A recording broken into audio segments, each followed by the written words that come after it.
એ આપણા દીવાદાંડી રૂપ સંત જ આપણને બતાવી શકે છે. એટલે શાસ્ત્રી મહારાજ આજે આપણને કથાની શુભ શરૂઆત કરાવવાના છે. હું થોડા દિવસોમાં બહાર જવાનો હતો, એટલે પ્રથમ દિવસે પારાયણનો લાભ લેવા માટે આવ્યો છું. ભગવાનને પ્રાર્થના કરું છું કે જે પણ જીવો આ કથાની અંદર બેસી શ્રી શિક્ષાપત્રીની કથા સાંભળે, એના જીવનમાં એના હૃદય કમળને વિશે પ્રગટ પુરુષોત્તમ એવા શ્રી હરિકૃષ્ણ મહારાજનું સ્થાપન થાય, એ જીવાત્માને વડતાલને વિશે અનહદ પ્રેમ થાય, એને સત્સંગી તરીકે પાળવાના નિયમોમાં દ્રઢતા આવે, એવી કથાનું એને ફળ મળે. ઈષ્ટદેવ ભગવાન સ્વામિનારાયણ સૌને પોતાની મૂર્તિ ઓળખાવા માટેનું બળ આપે, એટલી પ્રાર્થના કરી અને મારી વાણીને વિરામ આપું છું. જય સ્વામિનારાયણ. સ્વામિનારાયણ સ્વામિનારાયણ સ્વામિનારાયણ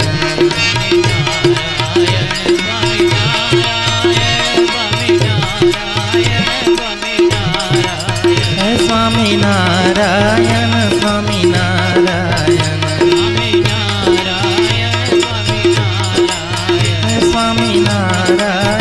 સ્વામિનારાયણ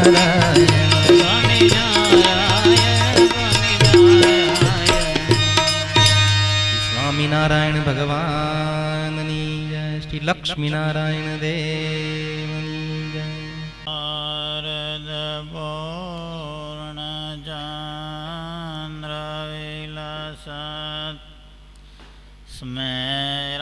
સ્મેરાનનમ શ્રી હરિમ સ્તોંગે પીઠવરે સ્થિતાં પરિવ્રતમ સદભક્તવૃંદેર્યથા તારાબિરવૃદમરજમાનમુરુધા સ્તૈશ્ચંદને કૌસુમય હરિશિખરપંક્તિવેશરદયે શુક્લાંબરં ચિંતયે વર્ણિવેશરમણીયદર્શનં મંદાસરુચિરાનનાંબુજં પૂજિતાં સુરનરોત્તમૈર્મુદા. કૃષ્ણાય નમો નમઃ. શ્રી પુરાણપુરુષોત્તમાય ઘનશ્યામાય સહજાનંદ સ્વામિને નમો નમઃ. સ્વામિનારાયણ ભગવાનની જય. લક્ષ્મીનારાયણ દેવની. આજે અક્ષર નિવાસી અંબાલાલભાઈ લલ્લુભાઈ પરિવાર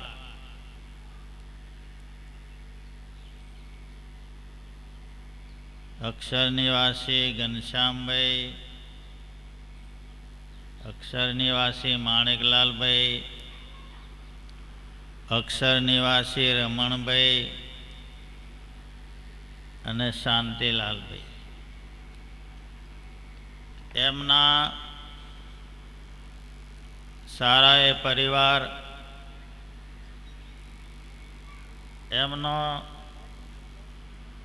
દેવોનો પાટોત્સવ, એ નિમિત્તે શિક્ષાપત્રીની કથા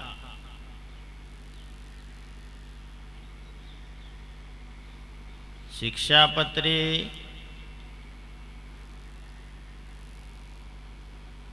એને આપણે પારાયણ શબ્દમાં લઈએ, પણ પારાયણ શિક્ષાપત્રીનો પારાયણનું વિધાન નથી, કથામાં ચાલે.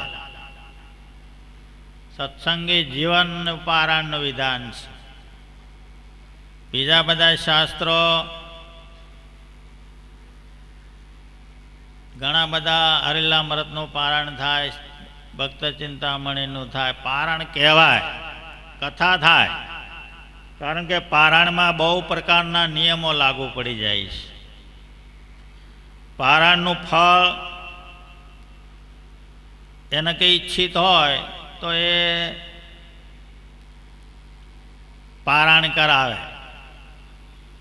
એમાં એ સાંગોપાંગ પારાયણ જોઈએ.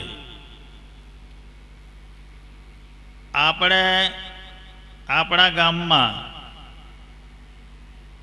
કોઈ પણ કાર્ય હોય, એમાં મંદિર નિર્માણથી આરંભીને પારાયણ ઉત્સવ, પ્રસંગ, પદયાત્રા કે ઘણા બધા સંપ્રદાયના કાર્યોમાં આપણે કોઈ ઈચ્છા નથી રાખતા. પહેલેથી ગુરુનો એવો મત છે. ભગવત પ્રસન્નતા એમાં બધું આવી જાય. તમારે શું શું જરૂરિયાત પડશે, શું શું ખામી છે, તમારા કારણ શરીરમાં કયા વિચાર ઉદ્ભવે છે, શું ઈચ્છા શીષણા જીવને. જીવ તો અલ્પ છે ને, ભગવાન સર્વજ્ઞ છે, એ બધું જાણે. એટલે એ પ્રસન્નતામાં બધું આવી જાય. મોટા સંતોનો મત, ભગવાન પાસે માગવું નહીં, એવો એક મત ખરો ભગવાન મોટા સંતોનો. માગે એક વસ્તુ મળે અને પ્રસન્નતા થાય તો અનેક વસ્તુ મળે. લાભ બહુ અને કહેવાય એ નિષ્કામ. માગ્યું નહીં. આપણા પગ ઉપડે ને ત્યાંથી ખબર પડે. આપણે ઘેર કોક આવે ને પગ ઉપડે ત્યાંથી ખબર પડે. કંઈ તાંબડી લઈને જાણે છાશ જોતી છે, તરત અનુમાન કરી લઈએ. વેપારી કોક આવે તેમ જાણે કે આ પૈસા લેવા આવ્યો કાં તો હાલવા આવ્યો, તરત ખબર જ પડી જાય. એમ પરમાત્મા પાસે જનારા જીવો એ ભગવાન જાણી જાય પગલા ઉપરથી આને શું કામ છે. પણ શ્રીજી મહારાજે આપણા ગામ ઉપર એવી મહેર કરી છે, માગવું પડે નહીં, ચાલ્યા જ કરે. જે સંકલ્પ કરો એ મોટા સંતોની કૃપાથી ટૂંકો માર્ગ અને મોક્ષ માર્ગ, ટૂંકો માર્ગ અને સુખી માર્ગ, એ 1-2 વર્ષ નહીં પણ આપણને 50-60-70 વર્ષથી એની એ વાત ઉપર બહુ ઝોક આપ્યો છે. આપણે બાલદોન મંડળના નિયમો જોઈએ ને તો એમાં એ વાત આવે. ગુરુ મહારાજે જે બાલદોન મંડળના હેતુ લખ્યા છે એમાં એ જ વાત આવે. એમાં એટલામાં જ બધો સત્સંગનો સાર આવી જાય. પાયામાંથી ભગવાનના ભક્ત થઈએ અને માતા પિતાની અવગણના કરીએ, ભગવાનના ભક્ત થઈએ, પતિવ્રતા ધર્મનું પાલન ના કરીએ, ભગવાનના ભક્ત થઈએ, દશાંશ ધર્માદા દેવને ના લે તો કાંઈ કામનું નહીં. એનો ખ્યાલ માણસને આપણને નંદ સંતોએ જે વાત ઉપર જોક આપ્યો છે એમાંથી ફેરફાર કરીએ તો કશું હાથમાં આવે નહીં. મહેનત સિવાય કાંઈ ના હાથમાં. નવતમ સ્વામીએ કહ્યું ને ભાઈ, દીક્ષા લેવાની, કોની પાસે લેવાની, દીક્ષા વગર ફળ નથી. હવે આપણે જાણતા નથી કે દીક્ષા ન લીધી હોય તો ફળ થાય નહીં, એ આપણે જાણતા નથી. બહુ મોટી વાત. 50-60 વર્ષ સુધી ગમે તે કંઈ કર્યું હોય તો પછી એ જાણે.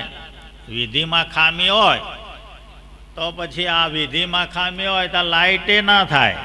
એક અંદરથી તાર તૂટી ગયો હોય, ગોળો ભલન ગમે એટલો રૂપાળો હોય, લાઇટ થાય નહીં. વિધિ પૂરો કરવો પડે. એટલે શ્રીજી મહારાજની હયાતીમાં